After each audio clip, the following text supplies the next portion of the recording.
This is completely ये बिल्कुल raw video होने वाली है। मैंने कोई इसमें स्क्रिप्ट वगैरह नहीं बनाई है।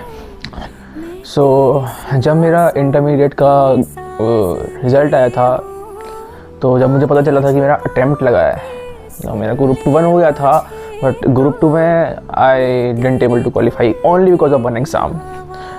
तो जिस दिन रिज़ल्ट आता है ना, और वो फील आती है कि पता चलता है कि भाई एग्ज़ाम नहीं निकला है, तो मतलब बॉडी से ना आपको लगता है कि आपकी सोल जा चुकी है, नथिंग, कुछ है ही नहीं अंदर। उस रात काटनी बहुत मुश्किल हो जाती है। बट एट द एंड सबको पता होता है कि पढ़ना है। बट वो थॉट कि मैं ये सब्जेक्ट 2-3 बार ऑलरेडी पढ़ चुका हूँ, मैं ये सेम बुक्स ऑलरेडी पढ़ चुका हूँ, और मेरे को फिर से वो बुक्स खोलनी पड़ेंगी, मेरे को फिर से वहीं से ज़ीरो से स्टार्ट करना पड़ेगा। वो जो एक मन में डर बढ़ जाता है कि अब कैसे होगा, जब मैं ऑलरेडी वो चीज़ पढ़ चुका हूँ, मैं कैसे फिर से वो चीज़, वो लाइन, वो टॉपिक कैसे पढ़ पाऊँगा। और बुक खोल के लगता है कि सब याद है।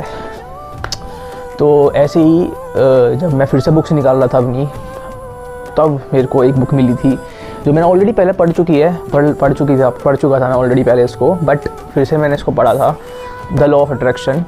ठीक है, इस बुक ने मेरी बहुत हेल्प करी है। मतलब इस बुक का कोर ही ये है कि पॉजिटिव अगर हम सोचते हैं, अच्छा सोचते हैं, तो सब कुछ हो जाता है। तो यही है, इस बुक को मैंने रीड किया फिर से थोड़ा डेली बेसिस पे। इससे मेरे कोई मार्क्स नहीं बढ़े, नथिंग, कुछ नहीं बढ़ा इससे मेरा, बट इससे मेरा पॉजिटिव माइंडसेट क्रिएट हुआ कि मैं फिर से पढ़ सकता हूँ, मैं फिर से कॉन्फिडेंस गेन कर सकता हूँ। अगर कोई चीज़ एक बार नहीं हो रही है, मैं उसे फिर से करूँगा तो वो हो जाएगी।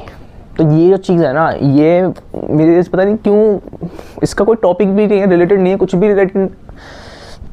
भी रिलेट नहीं करता ये टॉपिक से, but still I don't know why इस बुक ने मेरी हेल्प करी है। पता नहीं क्या, मेरा माइंड सेट चेंज हो गया कि मेरे को था, मेरे अंदर कॉन्फिडेंस आने लगा है। मैं पढ़ रहा हूँ तो मेरे को चीज़ें याद हो रही हैं, मैं फिर से पढ़ रहा हूँ तो मेरे को चीज़ें बैठ रही हैं, मैं हो गया, हेल्प हो गई थी काफ़ी।